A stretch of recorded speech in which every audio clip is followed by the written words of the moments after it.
በቃ ደስ እያለን ወንድማችንን ብናስበው ይሻላል። መቀለ ወደ ቀረጻ ቦታ ለመሄድ ከሆቴላችን እንደወጣን እንዴት ወጣት ልጅ እየሮጠች መታ ተጠመጠመችበት። እናቴ በጣም ትወድሃለች።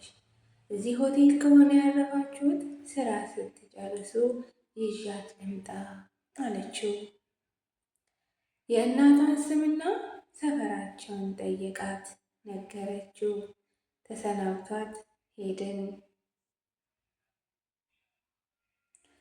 ስራውንን እንደጨረስን ኮንትራት ባጃጅ ሰርቶ እቃ መሰብሰቡን ለእነሱ ለባልደረቦቼ ተውላቸውና አንድ ቦታ አብረን እንሄዳለን።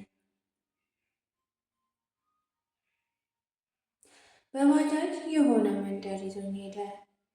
የአደይ የእከሊት ቤት የት ነው እያለ ከጠየቃቸው ሰዎች ጋር ሁሉ ፎቶ እየተነሳ ሰፈሩን አካለል ነው።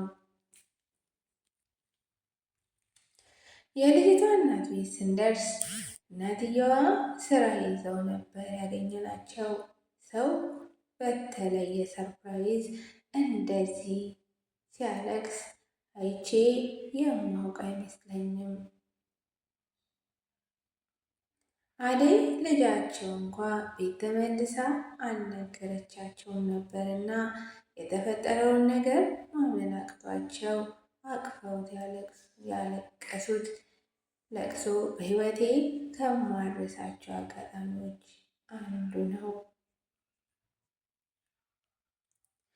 የቀረጻ ዝግጅትን ጨርሰን እሱን ከገባር ሽሬ ሆቴል ለማምጣት ሄድኩ። የተዘጋጀልንን ባለ አንድ ጋቢና ፒክአፕ መኪና በር ላይ ትቼው ወደ ሆቴሉ ገባው።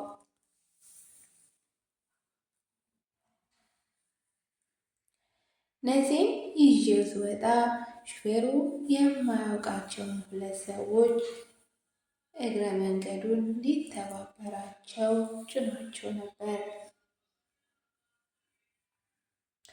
ሰዎቹ የወንበሩን አለመብቃት ሲያዩ ሊወርዱ ሲሉ ነፂ የፒክአፑ መጫኛ ላይ ዘሎ ወጣ። ተከትየው ወጣው። ሰዎቹ ቢለምኑ አልወርድም አለ። የሽሬ ከተማን ሞቃታማ አየር የፒክአፑ አናት ላይ ተጭነን አቀዘቀዝነው። ጎንደር የመስቀል ደመራ በዓል ቀን ነበር። ስራችን ሁሉም ቦታ ሰው ተሰብስቦ የበዓል በዓል ያከብራል። ወደ ማምሻው ላይ የምናካሄደው ቀረጻ በበዓሉ አውደ ምክንያት አስቸጋሪ ሆኖብን ነበር። እሱን ለመጨበጥ ፎቶ አብሮ ለመነሳት የሚሰራውን ቀረጻ ለማየት የሚገፋው ሰው ሲበዛ የአካባቢው የጸጥታ ሰዎች በዱላ እየደበደቡ ህዝቡን መበተን ተያይዘዋል። አንድ ቦታ ላይ ድብድብ የሚመስል ግርግር ሲበዛብኝ የተፈጠረውን ለማየት ጠጋ አልኩ። ነፃነት አንዱን የባለዱላ ፖሊስ አንገቱን አንቆ ለምን በዱላ ሰው ትቀጣለህ እያለ ሲታገለው ደረስኩ። ገላግያቸው ሲጨርስ ድምፁን ከፍ አድርጎ መናገር ጀመረ። ቀረጻ ሲያልቅ ፎቶ እነሳለን። እንዲያውም ከእናንተ ጋር ነው አብሬማ እማመሸው።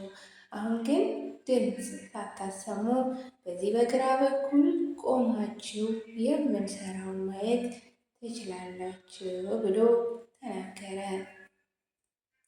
የተሰበሰበው ሕዝብ ነፂ የሰጠውን ቦታ በፍጥነት ያዘ።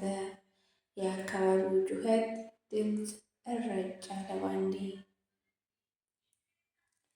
ቀረጻ ስንጨርስ ጠላችንን እየጠጣን ስንንጫጫ አመሸን።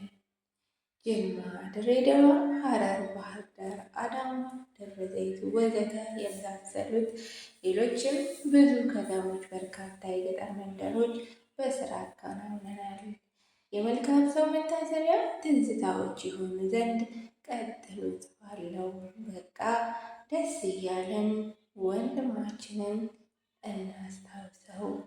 በቃ ደስ እያለን ወንድማችንን ብናስበው ይሻላል ይለናል። እንግዲህ የስራ ባልደረባ የሆነው ያሬድ ሹመቴ